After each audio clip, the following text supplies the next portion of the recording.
నమస్తే. రాష్ట్రంలోని engineering, pharmacy, MBA, MCA కళాశాలల్లో పనిచేస్తున్నటువంటి అధ్యాపకులకు జీతాలు చెల్లించడం లేదు కొన్ని నెలలుగా.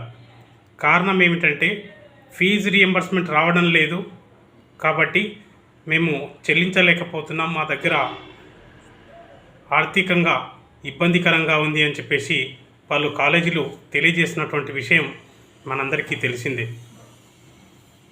ప్రధానంగా ఒకటి తెలియజేయాల్సింది, ఇవాళ కళాశాలలు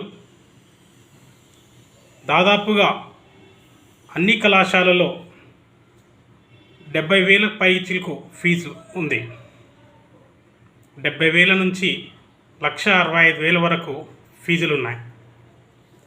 దానికి అనుగుణంగానే మేనేజ్మెంట్ కోటాలో అధిక డొనేషన్, లక్షల రూపాయల డొనేషన్లు కాగిత పత్రం లేకుండా లక్షల రూపాయలు వసూలు చేస్తున్నటువంటి కళాశాలలు కూడా ఇవాళ పర్సంటేజ్ జీతాలు చెల్లిస్తున్నాయంటే కారణం ఫీజు రియంబర్స్మెంట్ రావడం లేదని సాకు చూపుతున్నాయి.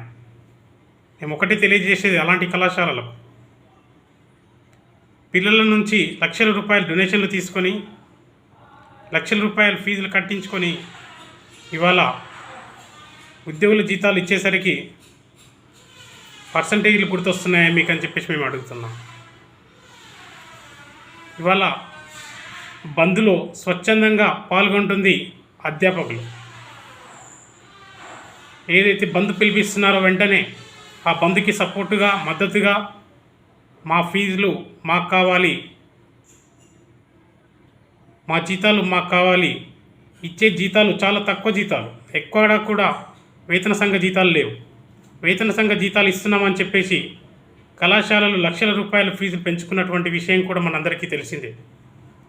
మరి వేతన సంఘ జీతాలు ఎక్కడ కూడా అమలు కావడం లేదు, కానీ అమలు చేస్తున్నామని చెప్పేసి అఫిడవిట్లు రాసిచ్చి ఇవాళ చెల్లించకుండా అధ్యాపకుల జీవితాలతోటి చెలగాటమాడుతున్నటువంటి సంస్థలపైన ఎలాంటి చర్యలు లేకపోవడం కూడా విచారకరం. ఒకసారి ఆలోచించుకోవాల్సినటువంటి అవసరం ఉంది. ఇవాళ తెలంగాణ రాష్ట్రంలో మన పిల్లలు, మన విద్య, మన ఎజెండాతోటి పనిచేస్తున్నటువంటి కొన్ని కాలేజీలు మాత్రం జీతాలు చెల్లిస్తున్నాయి సంపూర్ణంగా. మరి అలాంటి కళాశాలలకు ఖచ్చితంగా మా మద్దతు ఉంటుంది. జీతాలు చెల్లించినటువంటి కళాశాలలపైన ఖచ్చితంగా మా పోరాటం ఉంటుంది. కనీస జీతాలు కూడా చెల్లించినటువంటి కళాశాలలపైన మా పోరాటం తప్పనిసరిగా ఉంటుందని చెప్పేసి తెలియజేస్తున్నాం. ఏది ఏమైనా నవంబర్ 3వ తేదీన బంధుకాల్ పిలుపునిచ్చినటువంటి పతికి మా సంపూర్ణ మద్దతు ఉంటుందని చెప్పేసి తెలియజేస్తూ ఇవాళ అధ్యాపకుల జీతాలు కూడా వెంటనే విడుదల చేయాలని చెప్పేసి తెలియజేస్తున్నాం.